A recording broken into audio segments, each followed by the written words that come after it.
안녕하세요. 난임 전문의 이지호입니다.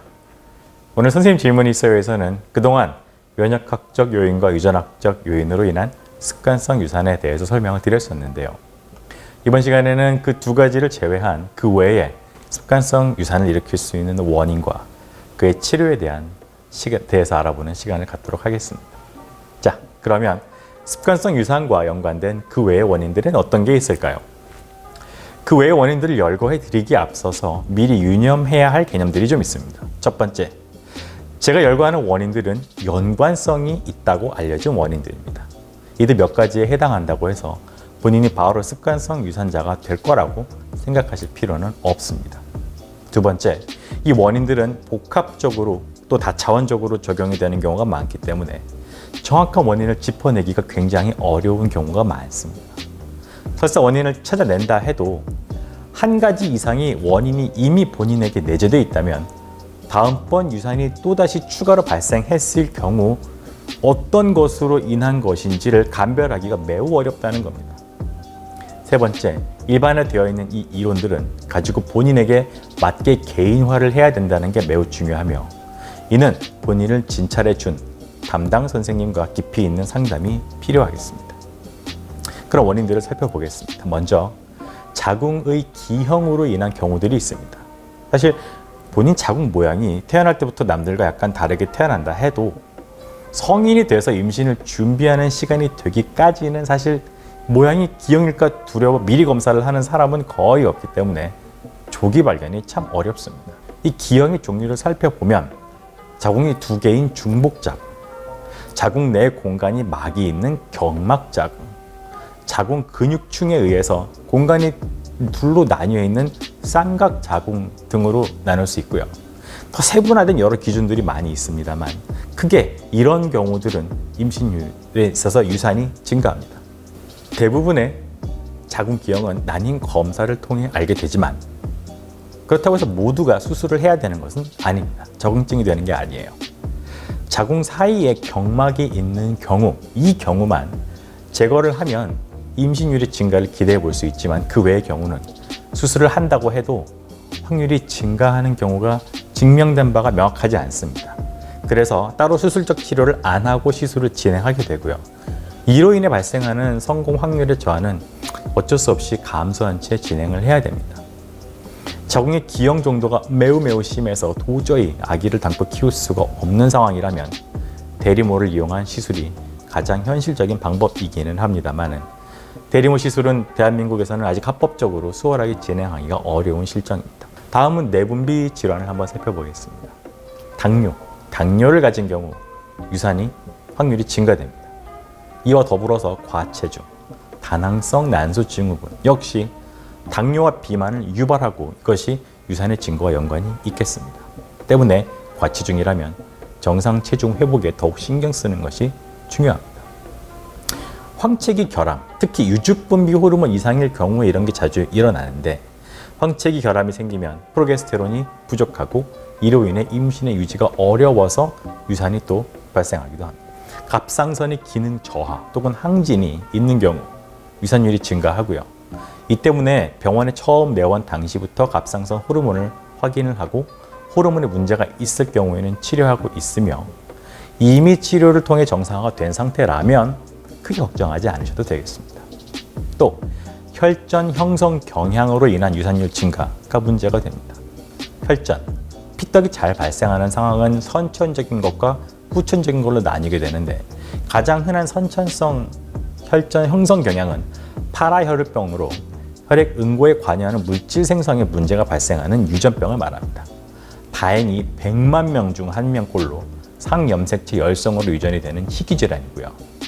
그 외에 프로틴 C, S 결핍증, 엽산 대사 이상이 MTHFR 등의 돌연병이 등이 있습니다. 혈액은 이 그림과 같이 복잡한 기전을 통해서 응고와 용해를 조절하게 되는데 여기 관여하는 인자들, 수많은 인자들의 생성이 유전자의 돌연변이로 인해 만들어지지 않는다면 전신의 혈전, 피떡이 발생해서 혈관을 막고 다치게 해서 태와의 생존에 영향을 미치게 됩니다. 예전 영상에 말씀드렸듯이 후천적으로 자가 면역의 반응, 염증 반응들로 인해서 그림과 같이 면역 반응이 자극돼서 혈전이 발생할 수도 있다 설명드렸는데, 이와 같이 후천적으로 발생한 만성적 또 전신적 면역 반응을 일으키는 원인으로 또 후천적인 혈전은 발생할 수 있습니다. 이렇게 혈전의 생성이 결국 문제가 된다면 혈액이 잘 응고되지 않도록 항응고 주사, 헤파린 주사 같은 것들을 예방적으로 투여하고 혈관을 보존하는 노력을 하게 됩니다. 이것이 바로 잘 알려진 저분자 헤파린 주사, 크녹산, 에녹사파린 등의 이름으로 알려진 일명 멍 잘 드는 주사입니다.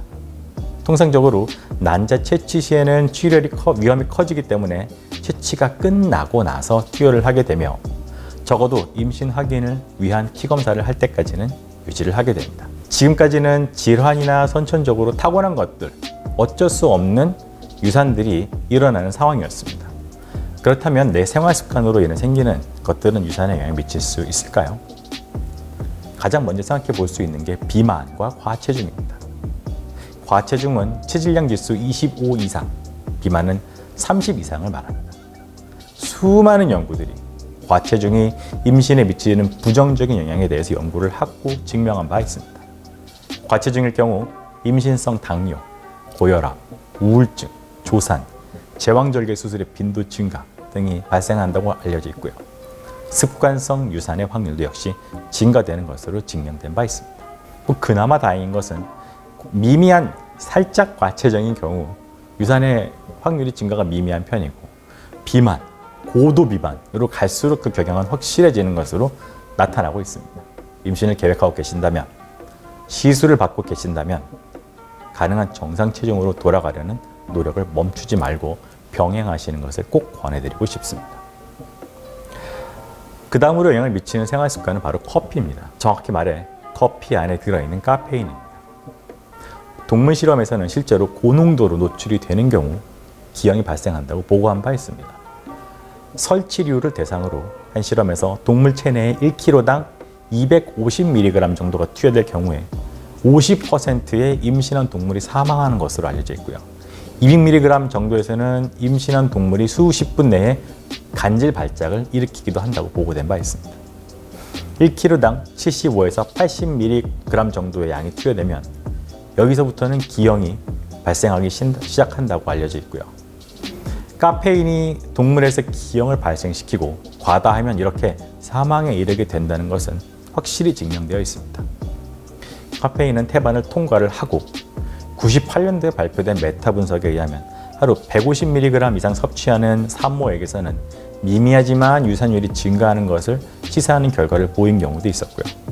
2003년 474명을 대상으로 한 하루 300mg 이상의 커피를 마시는 산모를 조사한 연구에서는 단독으로 유산을 증가시키는 독립적인 원인으로 증명된 바도 있습니다. 이렇게 커피를 많이 마시는 경우는 사실 스트레스도 심한 사람이고 나이도 더 많고 담배를 같이 피운 경우도 많아서 정확한 분석이 어렵겠습니다만, 임신이 시작됐다면 또 준비하고 있다면 되도록 커피는 줄이는 것을 추천드리겠습니다. 담배는 어떨까요? 담배를 피우면 더 많이 발생할까요? 당연합니다. 이 역시 위험도를 증가시키는 것으로 나타났고요. 많이 피우면 피울수록 더 높은 확률로 유산을 비롯한 여러 환과적 문제들이 한꺼번에 발생함을 연구에서 확인할 수 있었고요. 술은 어떤가요? 술 마셔도 유산이 될까요? 당연합니다. 알코올은 대표적인 태아의 기형을 발생시키는 원인으로 알려져 있고요. 술, 담배에 관한 설명은 다들 너무나 잘 알고 계신, 짐작할 수 있는 부분이기 때문에 제가 많은 시간을 할애해서 설명하지는 않겠습니다. 만약 하고 계신다면 둘 다 당장 멈추셔야 합니다. 그럼 선생님, 습관성 유산과 난임은 어떤 관계일까요? 습관적으로 유산을 하다가도 난임이 될 수도 있나요? 결국 건강한 아이를 빨리 얻지 못한다는 부분에서는 공통점이라고 볼 수 있겠으나 얼핏 생각하면 정반대되는 상황처럼 보이기도 합니다. 한쪽은 임신이 너무 잘 되고 한쪽은 또 전혀 임신이 되고 있지 않기 때문이죠. 하지만 자세히 들여다보면 난임과 습관성 유산은 종이 한 장 차이라고 볼 수도 있습니다. 특히 원인을 살펴보면 알 수 있습니다. 선천성 자궁 기형의 경우, 기형이 매우 심하다면 임신 자체가 일어나기가 어려워서 난임이 됩니다. 하지만 기형이 조금 덜한 경우는 임신까지는 되지만 유지가 되지 않고 유산이 되기 때문에 그런 상황이 서너 번 반복되어 버리면 습관성 유산으로 진단이 되는 거죠. 당뇨, 갑상선도 마찬가지. 경중에 따라 아예 임신이 안 되다가도 조금 덜해지면 다시 유산이 되는 차이가 발생하기 때문에 나타나는 현상은 정반대로 임신이 자주 되거나 안 되거나 하는 것처럼 보여집니다. 그 외에 열거된 대부분의 원인도 비슷한 경향을 보입니다. 원인의 대부분을 공유하는 습관성 유산과 난임은 병의 경중에 따라 나타나기 때문에 이것은 역시 종이 한 장의 차이의 질병이라고 볼 수도 있겠습니다. 자, 그러면 지금까지 치료를 정리해 보겠습니다. 결국 치료라는 것은 원인에 따라 진행을 하게 됩니다. 하지만 이 습관성 유산이라는 것이 이 그래프에 나타나는 바와 같이 정확하게 알고 있는 부분은 3분의 1에 불과하고 모르는 부분이 3분의 1을 차지하고 있고요. 또 복합적이기 때문에 융단 폭격하듯이 모든 치료를 한꺼번에 진행하기도 하고 그런 와중에도 또 만족스러운 결과를 얻지 못하는 경우도 많이 경험하게 됩니다. 자, 먼저 항인지질 항체 증후군으로 진단이 된다면 저용량 아스피린, 저분자량 헤파린의 병용 투여를 추천하게 됩니다. 면역학적 이상, 특히 NK세포 이상인 경우에는 면역글로불린과 인트라리피드와 스테로이드 같은 면역 억제제를 추천하게 되고요. 선천성 자궁 기형이라면 경막을 제거하는 자궁 내시경을 통한 수술을 진행하게 됩니다. 경우에 따라서는 심한 쌍각 자궁 기형이라면 역시 수술로 인한 교정으로 임신율 증가를 기대해 볼 수도 있다고 알려져 있기는 합니다. 내 파트너에 알려진 유전 이상이 있다면 착상 전 유전 진단법인 PGD를 사용해서 배아를 감별해서 임신 시도를 하게 되고요. 고령으로 인한 배아의 이수성으로 습관성 유산이 의심된다면 PGS를 시행할 수도 있습니다. 하지만 모자이시즘 등의 문제는 여전히 극복이 어려운 상태로 검사에 대한 논란이 여전히 있음을 기억하고요. 시행하시기 전 의료진과 충분한 상담을 진행하시는 것이 좋겠습니다.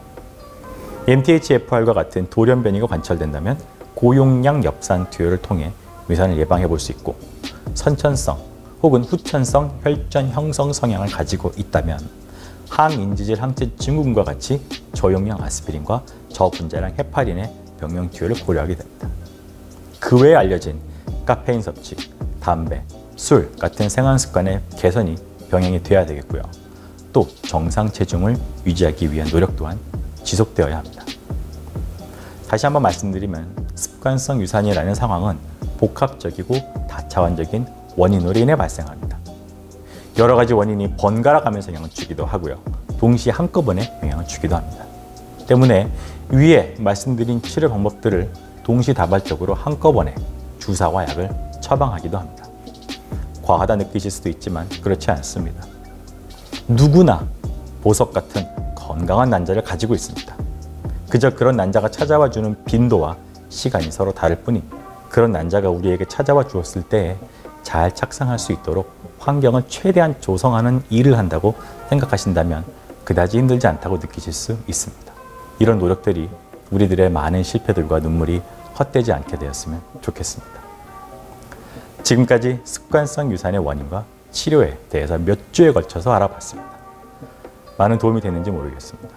추가로 궁금한 사항이 있으시다면 댓글로 남겨주시면 제가 최대한 자세히 답을 드리도록 하겠습니다. 늘 그렇듯이 각자 개인 검사 해석과 그에 대한 결정, 댓글을 통한 개인 진료는 제가 해드리지 않습니다. 저도 내원하시는 분들께 최대한 도움과 유연이 되도록 노력하면서 진료실에서 직접 뵙고 설명드리기를 고대하고 있겠습니다. 난임으로 고생하시는 20만 부부들이 모두 부모가 되는 날까지 늘 함께하겠습니다. 지금까지 난임 전문의 이재호였습니다. 여러분, 이번 달에는 꼭 성공하세요. 감사합니다.